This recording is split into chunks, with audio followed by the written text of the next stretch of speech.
So I like the idea of mom and dad being muggles in society, but it's not a caste system, and they're hoping for higher educated kids.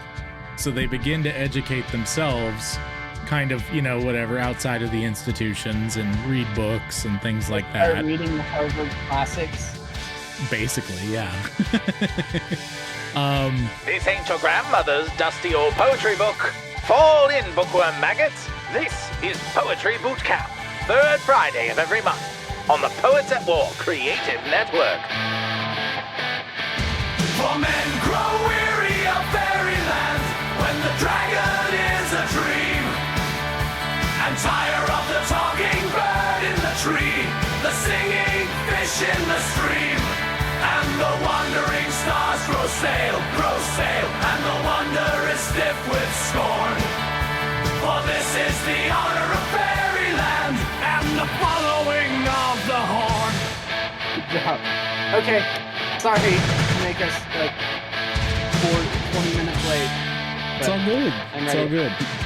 So this is our first Poetry Bootcamp.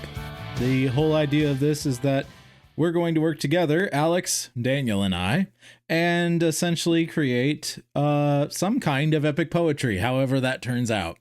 Since this is something that I've mainly done by myself and everyone's just kind of went ooh and ah over it, I figured why not actually dive into, for those who would want to do something crazy like this, actually what epic poetry would look like, and maybe even decide on some rules, as we go, at least some soft rules for how you might want to proceed in creating epic poetry. Now, I have a bunch of my own rules that I'm going to be bringing as suggestions to you guys, but we're going to be working together and working through essentially, part of what I've always wanted to do is redefine epic poetry for a modern generation.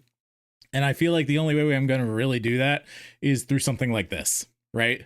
We're actually getting together. We're coming up with some of our understanding where things are different now than they were in the past, where things are the same as they were in the past, and what new kind of rules and things we can glean from creating new epic poetry. So, yeah, not really an intro, just wanted to get that out of the way, get out the purpose of this podcast before we start.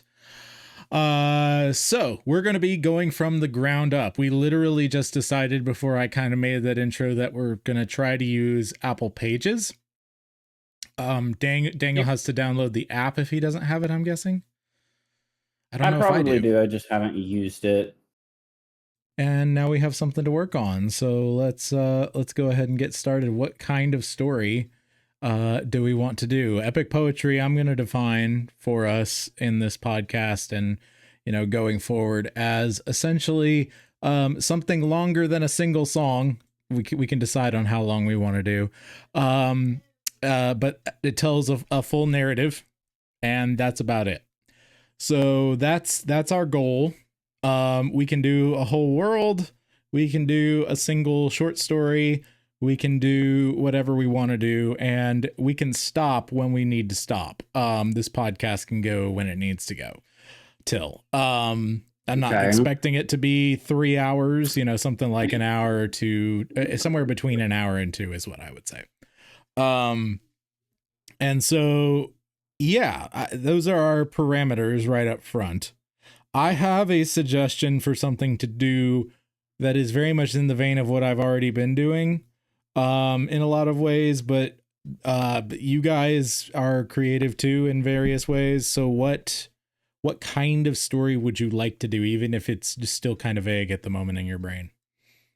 I have so many unwritten stories. I wouldn't know where to start, but I got some. I don't know. I think I want to hear someone else's ideas. Maybe I'll pick one of them. I want to hear what your idea is, Joshua. My idea, I briefly mentioned it in the Brood a while ago and said, okay, my idea, that's mine, I'm doing that, is basically, I have always had, as a homeschooler, I think all three of us have been homeschoolers in our lives at various points. I want to do a world where Hogwarts, essentially not actually Hogwarts, but Hogwarts is coming after the homeschooling wizards. And dealing with a wizarding world, not identical. We can change it however we want. But essentially, you have domineering, tyrannical public school persecution against homeschoolers in wherever they are.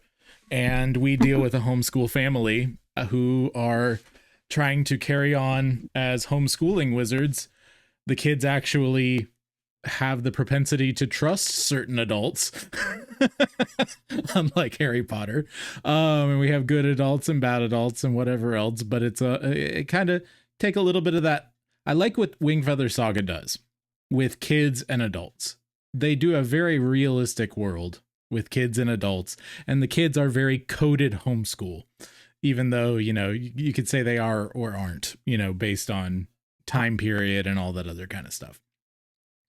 But yeah, that's kind of my basic premise. I don't really have a lot more than that. I have a very tiny amount that we could take from if we want to, or we can go a completely different direction. I'm up for any other ideas that to be put on the table, whatever we want to do. I like that idea. I think that's a great idea. like it. I like it. Mm-hmm. I mean, I like it. We're doing epic poetry. Mm-hmm. Okay. I have had this idea for like this 80s science fiction thriller thing that I've been wanting to write for ages, but I don't know if that'd be the right genre for it. See, you say that, but you haven't read all the stuff that I've written either. Alex will tell you I've done sci-fi. I've done ITR. ITR is epic poetry. If ITR is epic poetry, I'm sure we can turn 80s thriller into epic poetry.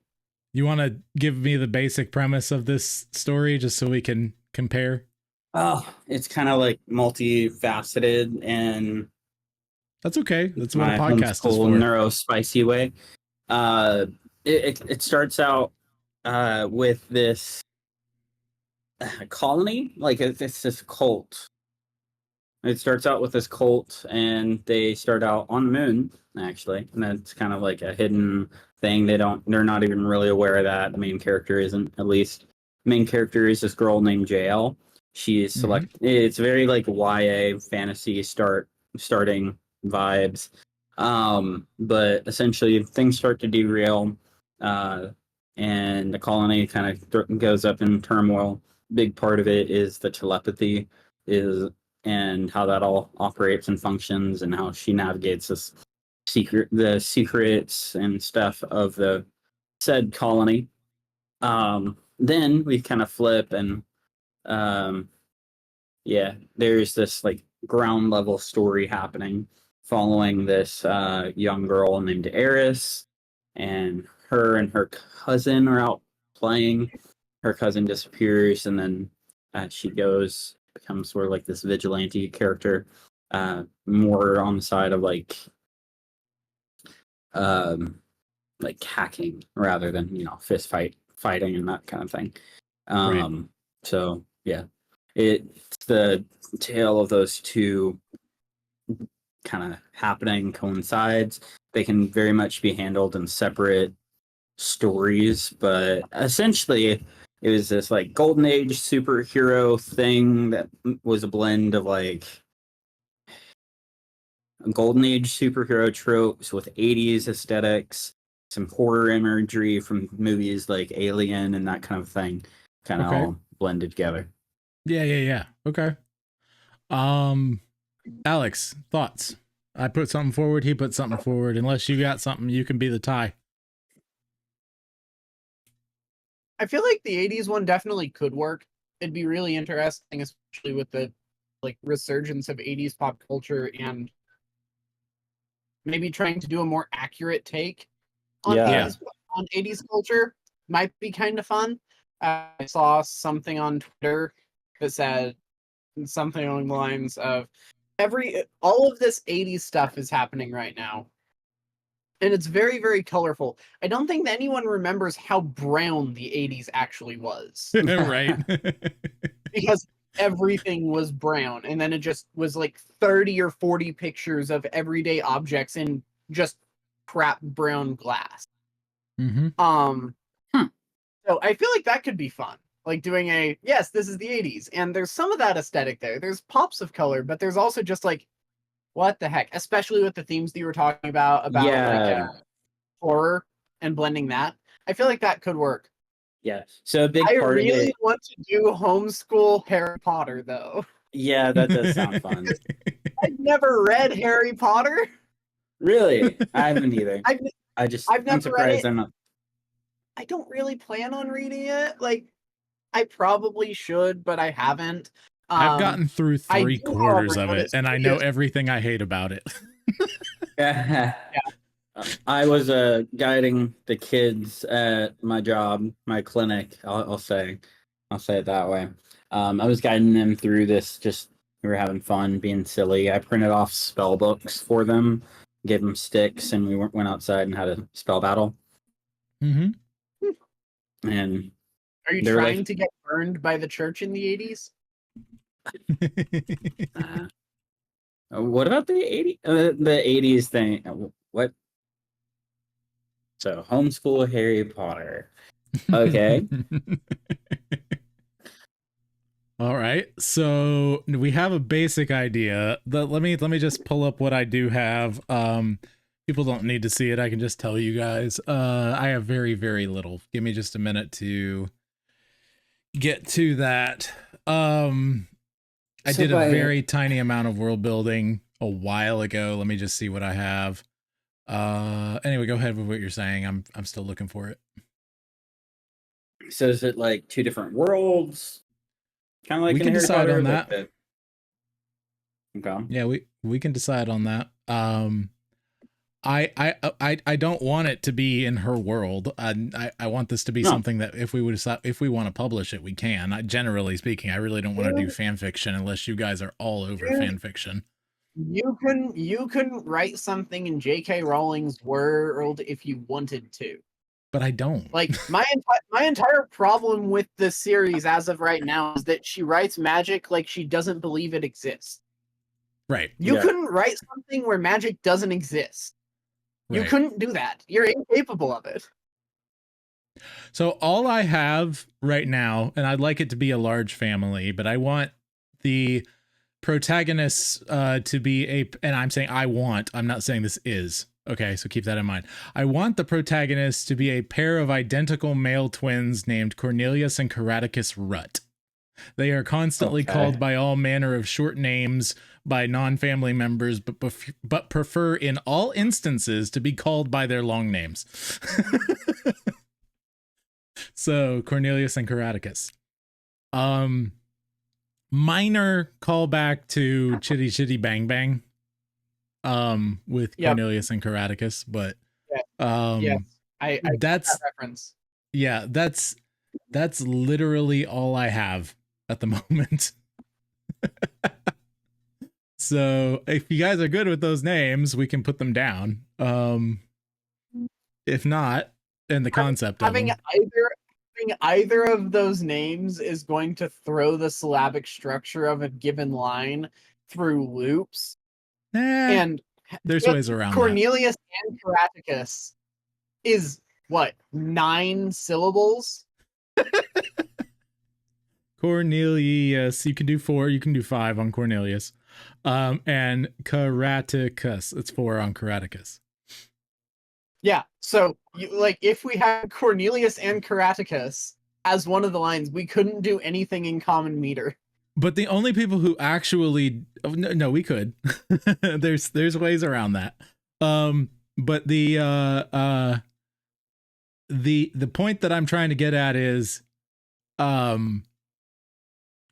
with those names, having them constantly being called something else by everyone, potentially even siblings, but then being called that by their mom and dad all the time, I think says something.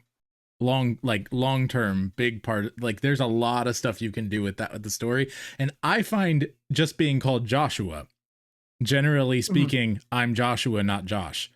And like, this is one of those things that as someone with 3 or more syllables, I lived it and I've seen it in other people too. Anytime you get to 3 syllables or more, everyone tries to shorten it, even sometimes with 2, depending on the situation. And I see the consternation of homeschoolers more than anybody with this, because they're like, I was given a real name, you know, not something short.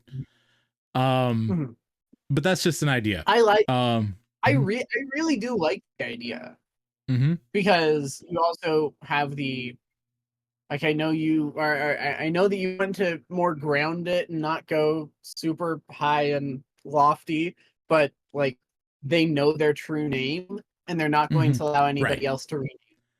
I like that being in the background of these kind of stories, you know? Yeah. So what do you think? I like that. Do you guys like the idea of having male twins? I'm thinking middle of the birth order as the protagonist. Okay. Yeah. Okay. So, sorry, my hands and mind were a little busy getting myself some more food there. All good. And of course, I'll leave my beverages. Oh boy.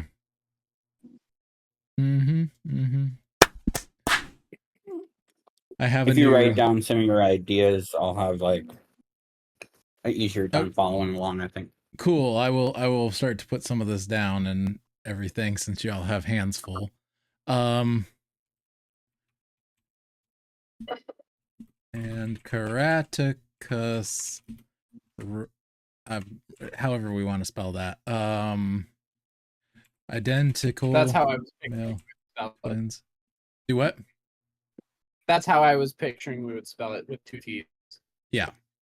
And middle of the birth order of a large family. Okay. So my mind immediately goes to magic system.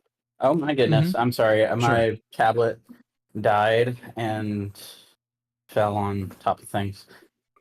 My mind immediately goes to the magic system. I've been reading a lot of Brandon Sanderson stuff, but it's just, how are you envisioning it more along the lines of they have to say words, channel the magic through something like a wand in order to do the thing? Well, considering we're dealing with a world we've already kind of decided that has an academic, has at least two academic structures, the private / probably private school, but could be public, could be a combination, quote unquote. What if it's just like, I was just saying, it's like you have the legitimate, like, legal magic, then you have the kind of like unregulated stuff that's just out there. We're definitely getting into that, but I think the illegality needs to be more so based around the teaching than the specific powers, spells, magic, whatever. I think it has to be more about the control of knowledge. That's where my brain immediately goes to, than and the experimentation with things than with the others. So I'm not necessarily saying that we can't have some soft magic, especially. See, here's what I'd like to do. Soldiers of inspiration, brace yourselves. It's time for a quick commercial retreat. Are you looking for thought-provoking Christian perspectives that bring unity across denominations? Then you'll want to check out Logosophia magazine. As a free online interdenominational publication, Logosophia publishes a variety of creative works like articles, stories, and poems on different theological themes each quarter. Their goal is to have respectful conversations that highlight our shared beliefs outlined in the Apostles', Nicene, and Athanasian creeds, as we clarify our differences. So if you want to dive deeper into your faith while learning from other Christian expressions, subscribe to Logosophia magazine today on their website or listen to their podcasts. We look forward to journeying with you. Attention all creative forces! The Poets at War Creative Network is calling you to the front lines of faith and artistry. From our command post, we're broadcasting a different strategic operation each week. The General's Report, poetic essays from the trenches of Christian creativity. Creators and Crusaders, interrogating the finest minds on the artistic battlefield. Poetry Bootcamp, forging the weapons of modern epic verse. The Broodcast, our covert gathering of literary commandos. And stand by for special deployments, Burnt Marshwiggle, navigating the theological quagmire. And Jubal's Wardrobe, sonic and visual artillery direct from HQ. The war of ideas rages on, and we need every creative mind on deck. Tune in every Friday to join our ranks. Your orders are as following. Be your family's bard. Do not turn to the right or to the left. And the Lord will be with you wherever you go. We'll see you in the trenches on the Poets at War Creative Network. Welcome back, valiant soldiers of inspiration. The front line of artistic warfare on Poets at War. This is what, like I said, any of these and all are like to do. We're deciding this together. I feel like we need a soft backbone to magic in this world, but a hard set of muscle, so to speak, if that makes sense. Yeah, so like the what it can do is soft, but the how it operates and how they interact with it is hard. Or are you thinking? I'm thinking there's philosophies that are soft. Philosophy understandings of magic and why it works the way it does are soft. All right, Sanderson's laws of magic. He just pulled those in. Cool. But a lot of the things in magic, there are hard principles in magic that they teach in schools. So, for example, there is an understanding of music theory, and it is taught in schools, but what it actually does to a person is still being researched by science. And we're still not exactly sure where all it ties into the fabric of the universe. Right? That's kind of what I'm thinking, but any other thoughts on that? I get the ideas. I'm just like, I want to know. Yeah, the second question here is what interests me the most. Is like, what's some hard limitations, things it cannot do? Okay, things it cannot do. Well, Yeah. My immediate go-to for this, obviously, this is not a parody of, it is sort of a Shrekking of, if you will, the Harry Potter system to begin with, but we can change it as need be for our story structure, right? And so with that in mind, there's a lot of stuff surrounding actual killing with magic in the Harry Potter world. I think that, generally speaking, was kind of weak, to be honest with you. But that's one area where they basically said, like, this is forbidden, blah, blah, blah. This is taboo. That's kind of how they went around killing with magic. I almost feel like you could do like the flip of that, because like I feel like it'd be more humane to kill someone than it would be to turn them into a rat. I mean, there is that.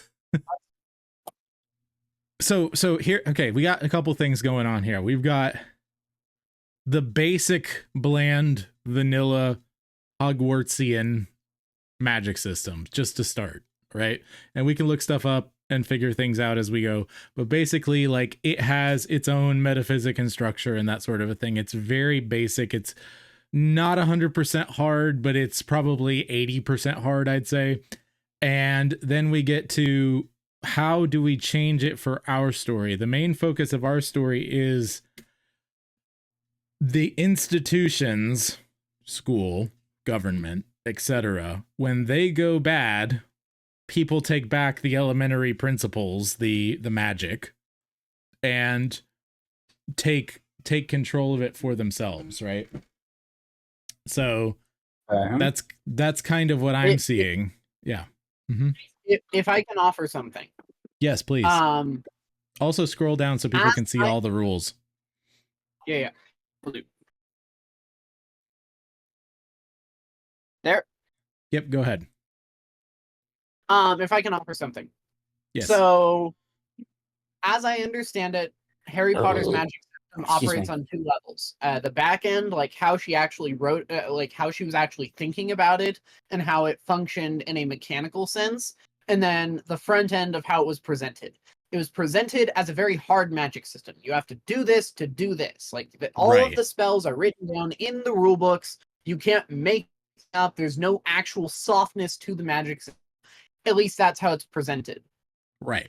But she didn't ever present any mechanics, and so she was able to just say, "Oh yes, it is book 7, and I will pull out a new spell," or something along those lines. As I said, I've never read them. That's just what I've heard. So that's more or less presented. True. It's very presented is very hard magic. But on the back end, it was as soft as can be imagined, like softer than Tolkien, which is saying something. Right. She was more concerned with the how than she was the what. She wasn't concerned with the how at all, except for like she needed spells to work in the she needed spells to do whatever she needed them to do in the story. To drive the plot. Okay. Yeah. So no, that's what I meant. Like that's what I mean. Like she was not as concerned with what the magic was capable of and like its capacities and capabilities as she was the idea that they had to study it, they had to work really hard to find things, they had to, like that's what I mean. It's like the how. Like you might say she was far more character focused in her magic system than magic focused in her magic system. Yeah. All right, so let's take this back just a second. Let's look at Sanderson's laws of magic and start going through these. Err on the side of awesome. Obviously, this goes one directionally. You can't start with the awesome. Yeah. Like in your story, you have to work toward the awesome. Yeah. This is kind of pulled out of order. The way he presents it is you have the first law, then the second law, then the third law, and then he says, but if these laws conflict with telling an awesome story, then ditch them. Err on the side of awesome. Yeah. So in that regard, an author's ability to solve conflict with magic in a satisfying way is directly proportional to how well the reader understands said magic. Also, people who are listening, if we don't understand Harry Potter, please tell us. It's fine. We'd love to talk about it. We don't care as much because we're doing something different, but we are trying to sort of answer it in a way. So an author's ability to solve conflict with a magic system, I'm trying to understand this fully, in a satisfying way is directly proportional. Mm-hmm. This is Sanderson's laws are particularly for hard magic systems. We can ditch them if we decide to go soft. But what he's saying is that the ability, if Gandalf shows up and says a wizard, and you say a wizard did it, that's not a terribly satisfying answer. Like, yes, yay, everybody's saved, but also, where did that come from? A wizard did it. It's not a very satisfying thing to say. However, if you've been setting up that a certain character has been trying to work on a math problem. Let's move this over to science so I don't accidentally end up Mistborn. But if a character has been trying to solve a math problem for the entirety of a 3-book series, and then they suddenly realize that the answer to the math problem was engraved on the back of a necklace that they had. Right. Because that was their dad's favorite math formula or whatever. That's far more satisfying because at least supposedly, if you're working in a magic system that's math based, the readers understand what math is. Right. And so that is a satisfying payoff, as opposed to somebody coming in and saying a wizard did it. I'm following. So an Okay, author's so ability to solve conflict with magic in a satisfying way is directly proportional to how well the reader understands the magic. If they understand it well and they can Right. see the groundwork being laid earlier, then it's going to be satisfying. That's so what if we the can law is take saying. that and pull back, our world conceptually, the story is based around education. That's Yes. really like our main thrust and focus. So education in a very real sense is magic and vice versa here. Okay. We're talking about education from a Christian metaphysics standpoint, meaning like, what is an education? Okay. We know that you can't just stuff facts into someone's head because the Bible's clear on that, right? You can't just stuff facts into people's heads, but that's how the people who are in this Hogwarts institution are going to approach things. Generally speaking, maybe not entirely, but they're going to come at it from a much more mechanical way where they're like stuffing information into kids' heads, stuffing magic into them, right? And that you have to drill, you have to do all this stuff rather than teaching the basic elementary principles of the magic and the morals behind how to use them. Okay? So in that regard, when we're thinking of our magic as education in a both literal and metaphorical sense, depending on how the story needs to be framed, you know, in the moment. I'd say that the ability to solve conflict being directly proportional, like he says in rule 1, some of the ways that we can use that are going to include things like you were talking about math problem, right? You're going to be talking about where they cross-pollinate their knowledge, you know, from like, I learned this in 5th grade history. I learned this in my math class, you know, etc. Right. And we're going to do lessons to kind of get to that point, if that makes sense. Yeah. Okay. What is mhm. I can't think of what the game is called now, but it's where you mix like these different, you start out with like very basic elements like earth, fire, air, water. Then as you mix them, you get new things. And usually you're mixing like maybe 2, maybe 3 things at a time, and you get some kind of creative thing that comes out of it. I don't know. It was just as we were talking about magic systems, Yeah. it's like, what if? Mixing I'll different be right things, back. yeah. Mixing different elements of a magic system. I understand what you're saying. It's sort of like the Kirby games started doing this later on, like where you could mix 2 different powers, that kind of a thing. Kinda. And so like that's an element that could definitely come into effect, especially if we're trying to draw, and this could be an individual plot point, draw a distinction between the way classes are all separated for the institutional school versus the homeschool that tries to teach how you can blend the different arts and magics, right? Sort of a classical school mindset. I think that's something that could end up happening. That's actually a good idea. I'll put that down So real like quick. we could have, so like in D&D, what do you end up with? You have different schools of magic, and I'm having ChatGPT help me out. You have abjuration, conjuration, divination, enchantment, evocation, illusion, necromancy, transmutation, and I believe there's another one that it's forgetting, but that's fine. But you Right. essentially you have like, it's either 8 to 9. I want to say it could be anywhere between that, but it's like no more than a dozen different Mm-hmm. kinds of magic. And you could have almost like when people get advanced enough in their education system, you could have like them declare a major of sorts, and so they're kind of Right. like boxed into like I like one that. specific thing. And Right. so then the homeschoolers find ways of like, you know, like your divination or your enchantment You're only 5th is grade. like, You shouldn't be able to do that yet. yeah, that kind of thing. Right. Yeah. Uh-huh. Yeah. I It's like like, that. why are you a 3rd level spellcaster? You should only be whatever. I like using the word level because that's a situation where instead of grade, where we can kind of show the mixing of sort of the D&D mindset with the education system of grades. I kind of like that idea of using the word level instead of grade. What do you guys think? I think Well, that's brilliant. because Yeah. it works, because like in martial arts, you have the different levels. Right. Yeah. Like it's levels. Yeah. It It's still not really, works. yeah. Yeah. I like that. That's a good idea.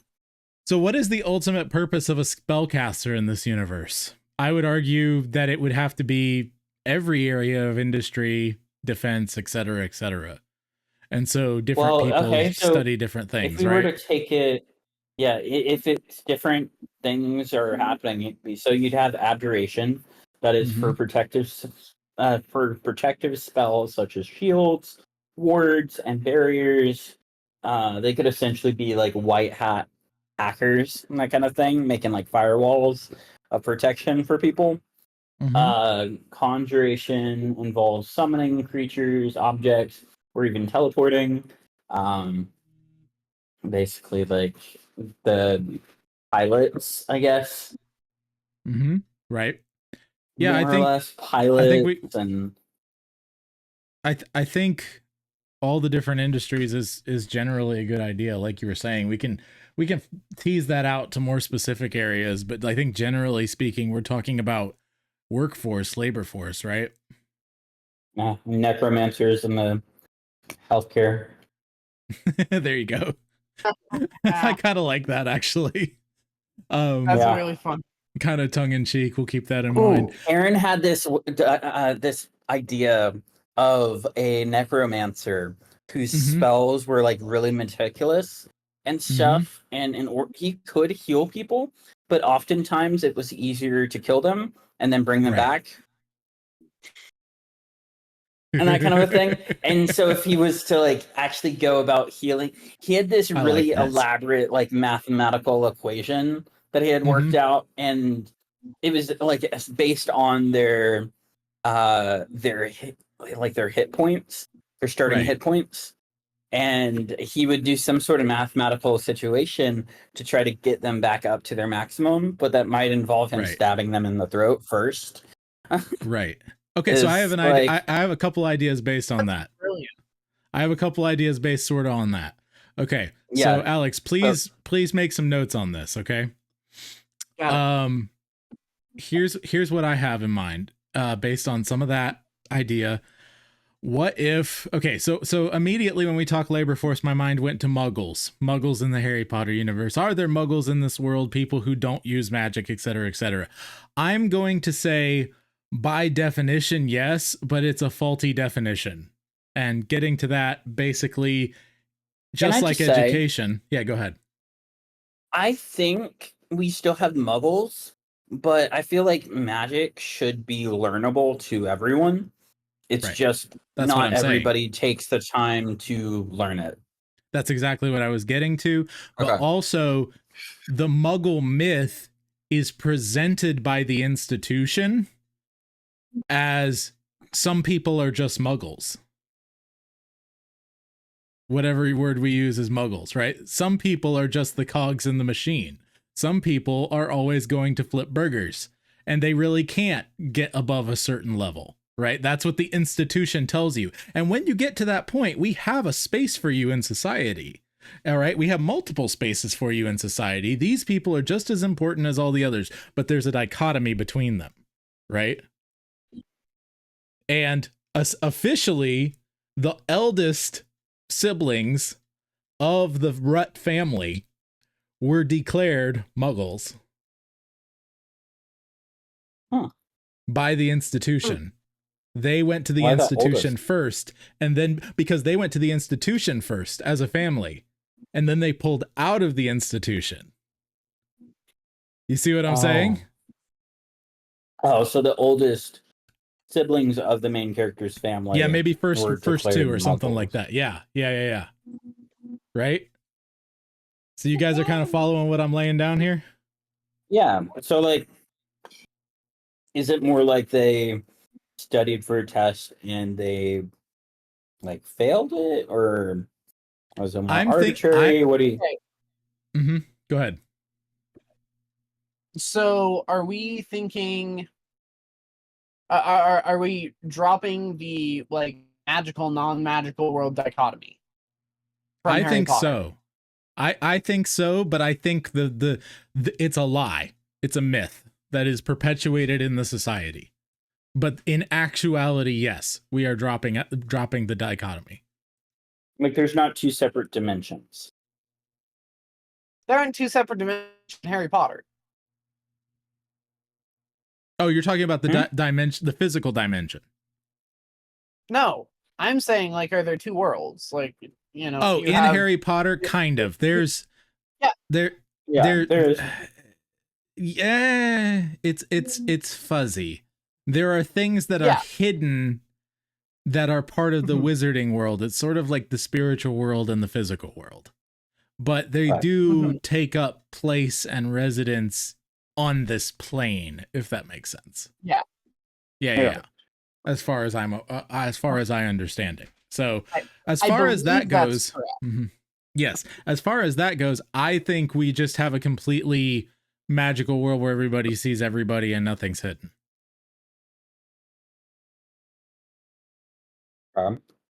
I think we drop that dichotomy. almost like people know mutants exist in the X-Men. Right. But is there that hatred of magical people, or is there kind of like a moral and I think this is just a magical world where, generally speaking, if we want to get into history, there's been different empires and things that have done things differently, but like they're almost, this is a, okay, so getting into world politics and things on this sort of a thing, I'm advocating for a situation where we have sort of a British Empire sort of situation, not actually British necessarily, right? But like a British Empire that is a large chunk of the world. There are untamed areas of the world that deal closer into what we would consider like a voodoo sort of a magic, right? They get softer with their magic on the periphery versus the hard educational magic, in civilized society. And so basically, but magic has always existed in this world. I don't think we need to do Earth. We can do a fictional world. We can do all the things that come along with a fictional world. Or we could just say, this is an alternate timeline where magic never died out, dragons didn't die out, blah, blah, blah, and do that whole thing. Either way, as far as the technology of the world is concerned, I think it's almost irrelevant. But I think I would like things to be sort of in a Treasure Planet steampunky territory, 1700s alternate history sort of a situation. We're going with that, is this supposed to be more like humorous and stuff? I feel like it has to be Blimey Cow style homeschool humor sort of a thing, right? Well, yeah, I kind of want there to be like, have you ever watched the videos of like people? It doesn't mean we can't have drama, Because for whatever reason, I never think there is a firearm presented in the Harry Potter story at any point. Good question. And I'm just saying, it would totally change the landscape of magic because it would definitely just balance things out. Well, also it would be one of the things where the that would be the equalizer for the Muggles, right? Like, so if you have a whole world of Jedi, there's going to be people who have lightsaber equipped fighting devices. You see what I'm saying? That aren't Jedi. Yeah. We've proved that in Clone Wars, et cetera, et cetera. So guns would definitely be. I would want to do muskets. I would want to do what, Alex? Where are you saying we saw that in Clone Wars? The Sentinels and the Darksaber and Grievous stealing a bunch of lightsabers. And generally speaking, anyone who goes up against a Jedi with just guns gets cut up. Blasters, yes. Slug throwers, Yes. no. What throwers? Slug throwers, basically. Slug throwers are what guns they that call we have. traditional munitions. So like okay. any of our guns would be slug throwers, and Jedi Okay. can't stop them because a slug moves way faster than a plasma bolt. Gotcha. And for whatever reason, they go out of fashion or something, even though it would. They wouldn't. They just wouldn't. Equalize against Jedi. Yeah. Right. So anyway, I'm thinking muskets. I'm not thinking much higher than that. Maybe a few revolvers, here or there. But we're dealing with I like want that a level of cowboy. firearms. I want a cowboy wizard. I want a cowboy wizard. Yes. Why not? Right? I want a cowboy wizard. I want a cowboy wizard that's like instead of a wand, he uses a pipe. Yes. Heck yeah. Love that. That's pretty fun. I like have that idea. I have my D&D character Vren Elohurst. He's an arcane trickster rogue and whatnot. He uses a pipe instead of a wand, and whenever he does magic missile, he's just blowing embers through the smoke. Yeah. Sort of like how And Yondu whistles. Yeah, a little bit. We've definitely got some stuff here. Do we want to flesh out our main family and start to get some characters now that we have a little bit of a world, and we can delve more into those details as we go? Can I start working on like cartography? Absolutely. Sure. Absolutely. Yeah, you can be cartography guy if you want to do that. And Daniel, feel free to, message back and forth off the show, and we'll recap people, when we do come back. But yeah, I don't have a problem with Alex being main cartographer if you don't. That's fine. Okay. Awesome. All right. Do we want to work on the family a little bit while we still have some time? Sure. Yeah, I'm usually the character guy for Aaron and I. I gotcha. So as far as that goes, we're looking at a family. How many strong do we think we want to do? I'm leaning toward 9 or a dozen, but like we don't have to give specific characters to everybody. But I want a big family, right? Yeah, that's what I'm thinking. You said big family. I roll a die real quick. You said that's one way to do it. We have 2 already, and then we have mom and dad. Yep, right? That's 4. Mm-hmm. I'll roll a d10. No, roll 2d6. 2d6. Well, I was gonna roll a d10 and take the higher result. I was saying 2d6 will give you a minimum of 2 more. Yeah. Okay. 5 more. So 4 plus 5 is 9. 2. 7. Yeah. So 7 but kids. Not 9 kids. 9 total. Yeah, no, only 7 kids. I like 7 kids. I think that's good. I like it. Yeah. Because So if they're the middle ones, they'd have 2 or 3 older siblings and then 2 or 3 younger ones. So I like the idea of mom and dad being muggles in society, but it's not a caste system, and they're hoping for higher educated kids. So they begin to educate themselves kind of, whatever, outside of the institutions, and read books and things like that. Reading the Harvard classics. Basically, yeah. I like the idea of the dad being an inventor, and the mom being like some kind of, yeah. And the mom being a marketer / baker who markets her husband's inventions as well as her own baked goods. Okay. I throw out character ideas a lot faster than other things. I literally am just making this up. And if you guys like it, cool. If you don't, we can change it. If you got better ideas, by all means. But that's generally my idea. We could idea of him being an artificer. Yeah. Or artificer, however you pronounce that. Right. Flavored like a watchmaker. Mm-hmm. Because I feel like a watchmaker would be a like nice upper middle class muggle job. Yeah. that would also benefit from learning magic. Right. I would like him to be a little bit eccentric and be like the dreamer of the two, whereas the mom's like, okay, now how do we put it into practice? And that's how she deals with her children too, right? Like she's the practical one who's like down to earth, but she wants everyone to dream so she can help them put it into practice, right? She sees the value in that. That's what I'm thinking. Let's see here. I'm pulling up behindthename.com on my phone for some roles on names, generally speaking. I feel like if we get mom and dad down, we're going to have a much better idea of people. So we have 5 other kids, right? 5 other kids aside from the main 2? Yes. Mm-hmm. I'm going to roll percentages for how many more of them are male. Okay. Oh, so it's all boys. It is all boys. You rolled all boys?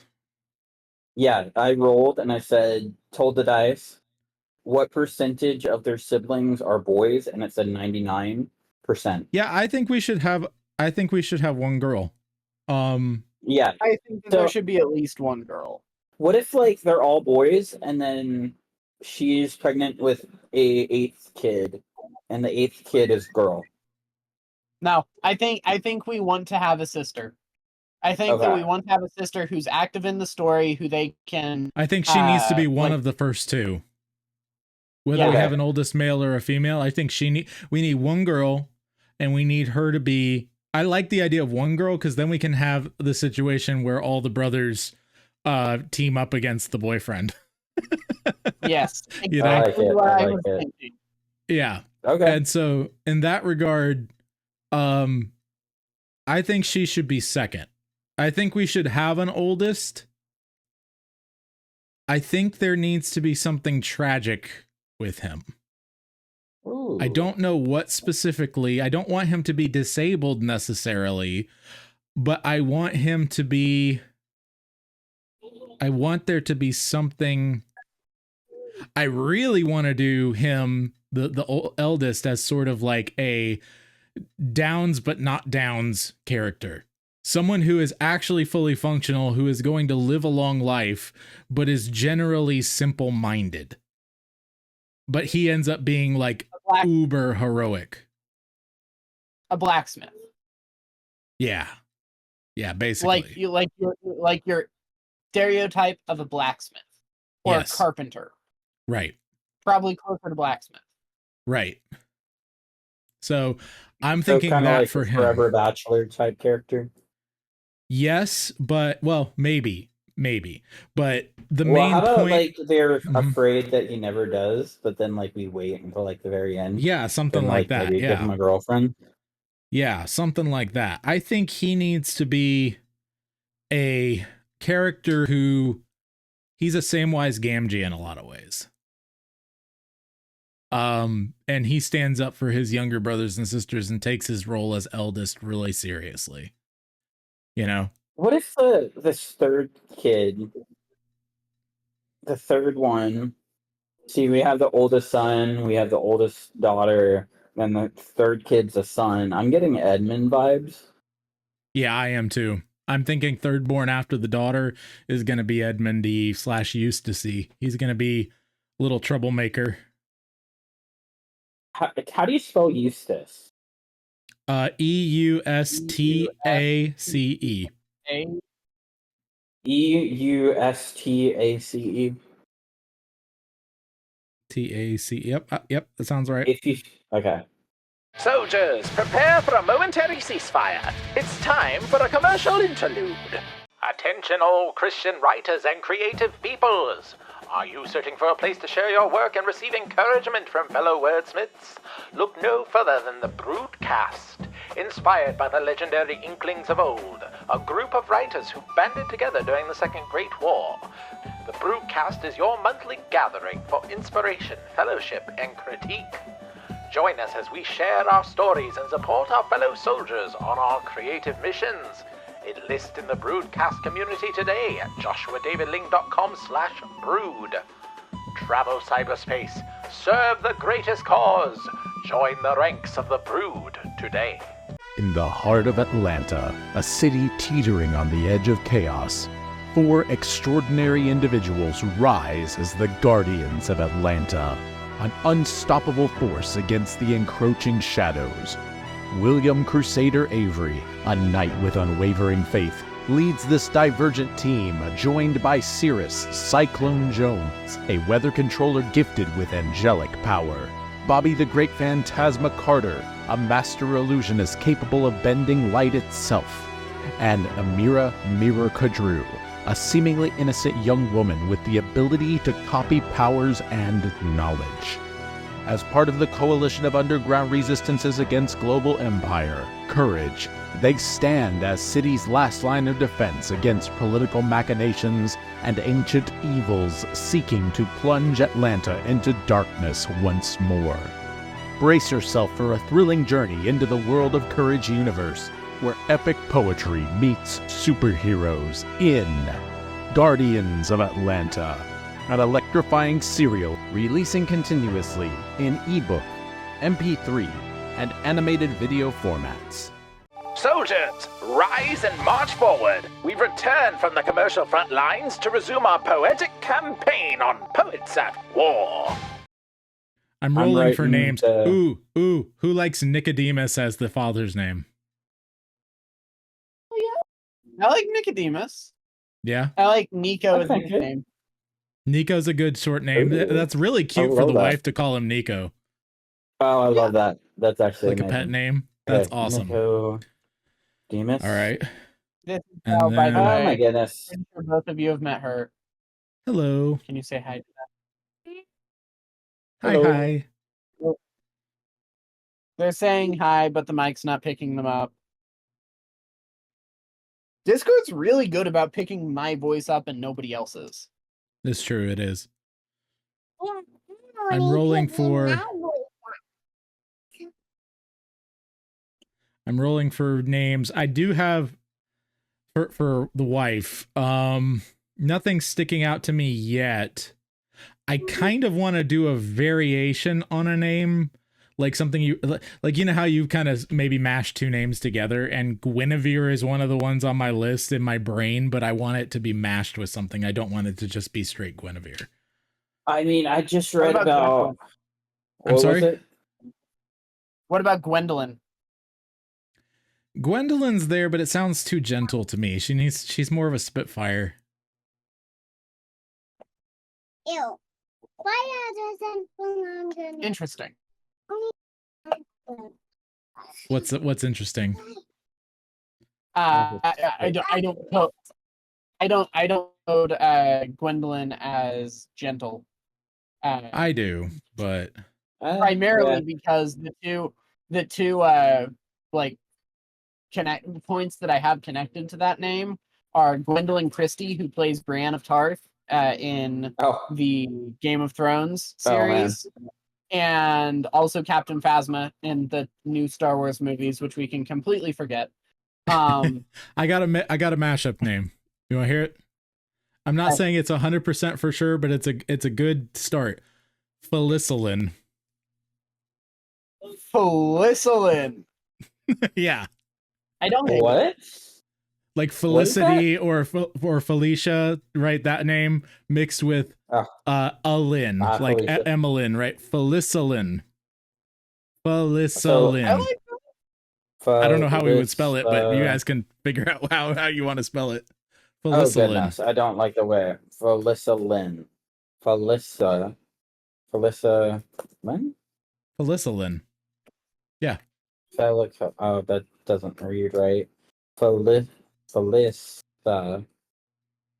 Lynn. Felissa.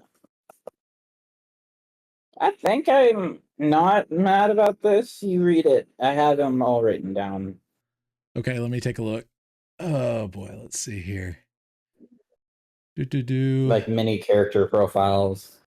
Felicilin. Yep. Yeah, it could be that.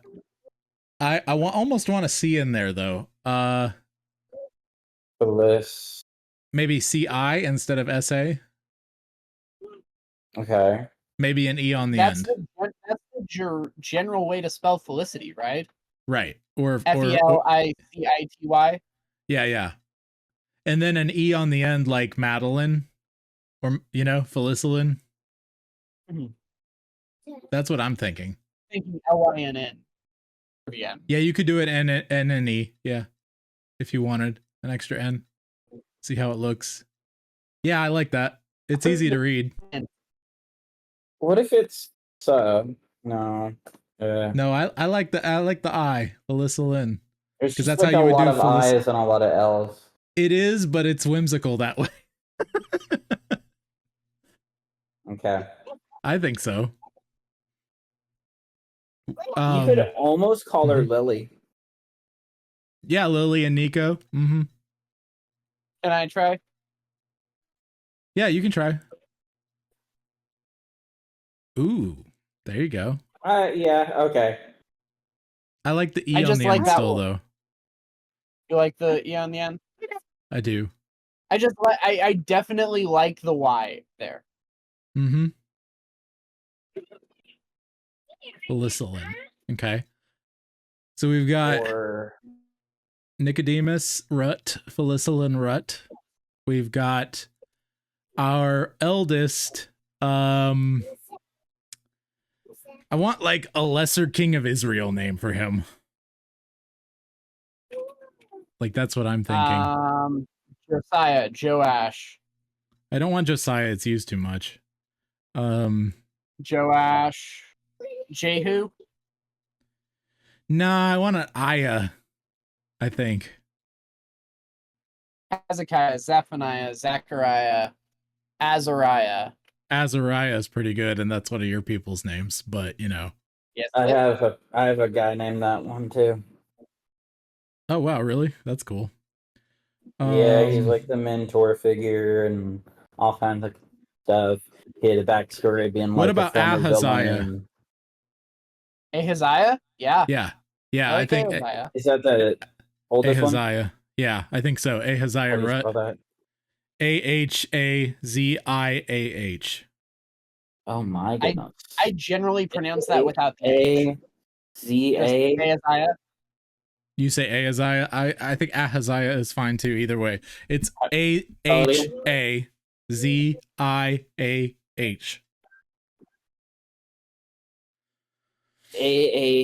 I'm sorry, A-H-A? Yeah, Ahaziah. C-I-A-H.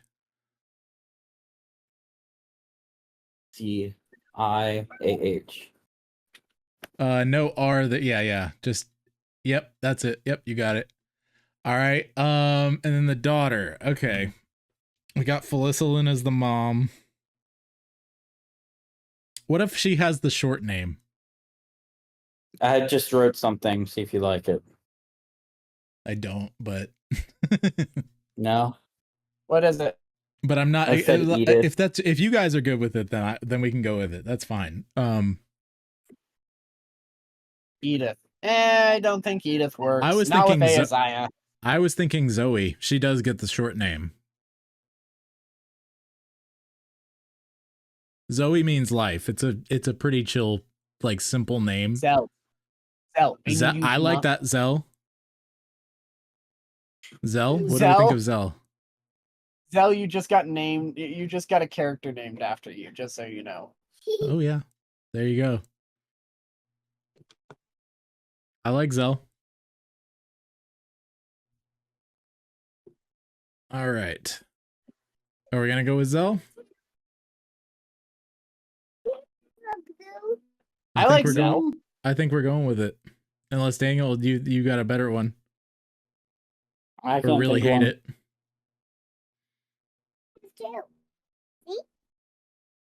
I don't mind it. It's not what I was expecting, but that's fine. I think, generally speaking, her personality should be exceptionally compassionate and sweet. Even partially because she loves her big brother so much. I think we could do a situation where Ahaziah actually did have an accident of some kind, and that kind of shaped her wanting to help take care of him, and then what if his kids. accident? What if his accident left him disabled? Yeah, I'm okay with disabled, but I want him to be able to do something.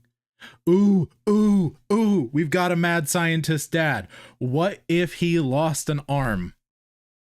And his dad, as the artificer, has been working throughout this thing to try and make him an arm that works better. Right? Or what if it's, because I feel like he could do that really easy. What if he lost, like,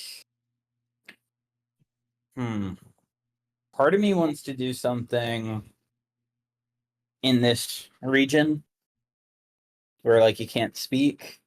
Something's messed up in here. We could do both. I kind of like the idea of him using a device to speak, not the ones that you specifically hold to your throat, but something like that. That it's actually embedded by his father. What if he had those things happen to save Zell? It could work. I think that would work well. And his father is trying to find all kinds of ways to make him whole in his spare time. And we actually get somewhere with it, you know, closer toward the end. And we get to see Haziah, you know, step up and be awesome. Okay, yeah. I'm getting vibes from, have y'all watched A Quiet Place? Yes. You have? Yep. There's the scene where the dad is working on trying to fix his daughter's cochlear implant. Yeah. And she has a lot of mixed feelings about that because, like, there's her youngest brother died due to something, and so she presents it like she thinks that he is mad at her for some stuff, and there's a very emotionally compelling relationship between the two of them. Okay, so I'm guessing 4 and 5 are our twins, right? Yeah, that's Okay, so what I had. Cornelius and Caraticus. So we'll make them 4 and 5. And I think on a technical level, I'm guessing Cornelius would probably be first. We can differentiate their characters a little bit, but I'm kind of thinking a less verbally, personality wise, a less verbally distinct version of like Phineas and Ferb, if you know those guys. Yeah. Like Ferb obviously kind of almost never talks, and I don't want that, but I do want one to be kind of quiet and super smart, and the other one to be more charismatic and outgoing, kind of a thing, generally speaking. I want them to be able to easily, just through twin magic, whatever you want to call it, be able to imitate the other one for a fairly considerable amount of time before breaking, you know, so that they can cover for each other in various situations. But more or less, one's personality is much more geared toward like learning and experimenting, and then the other one is concerned with like politics and language and that sort of a thing. More idealistic. Okay. Yeah. Do you guys see that? Okay. That's a good twin. That's a good twin difference. I feel like a lot of story is focused on twins. We don't get a lot that have like triplets. It's true. We don't. I think doing triplets as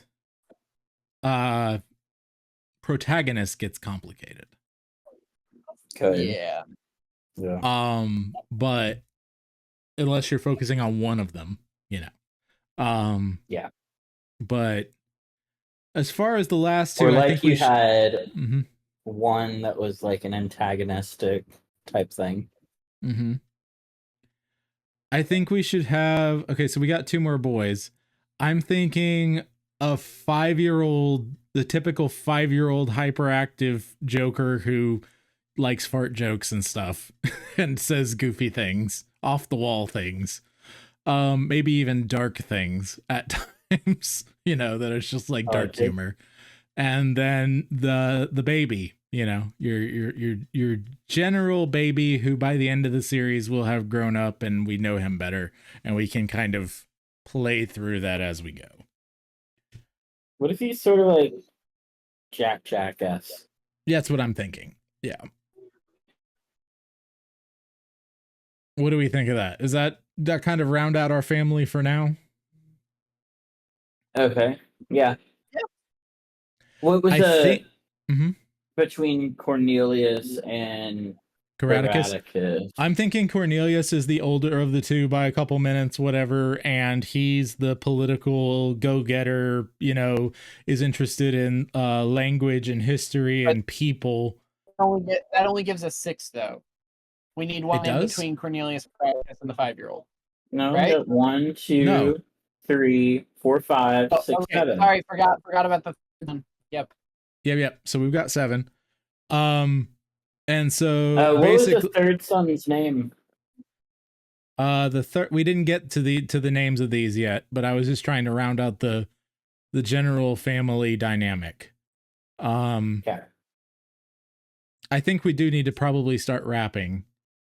But what do you guys think? Yes, no? For tonight? Yeah. Sure. Okay. I think we've got a decent amount. Yeah. So we're safe to wrap. So basically Cornelius is the outgoing and Caraticus is the more introspective between the two, is what I think. Any which way. And we'll get the spelling on Caraticus figured out here shortly. I like the more traditional way, but we'll get to that. Any which way. Okay. I think next episode we're going to have to focus a lot on the government and the institution that serves as our not our antagonist but our evil empire sort of situation. Not evil empire, but you know, well-meaning overarching evil empire. Yeah. What but if yeah, one of the kids like wants to be part of the school? That could be cool. Like the third son? The third son, maybe? Yeah. Yeah. Cool. All right, well, I'm going to go ahead and do the sign off. If we have any more to talk about, we can get through it then. But next time on Poetry Bootcamp, we're going to get in and we're going to bring up this Hogwartsian institution and make it its own thing. So everybody, be your family's bard. Do not turn to the right or to the left, and the Lord will be with you wherever you go. We'll see you next time in the trenches on Poets at War. For the horn was blown in the heart of the night that men should rise and ride, keeping the tryst of a terrible jest, never for long untried. Drinking a dreadful blood for wine, never in cup or can. The death of a deathless dragon, that is the life of a man!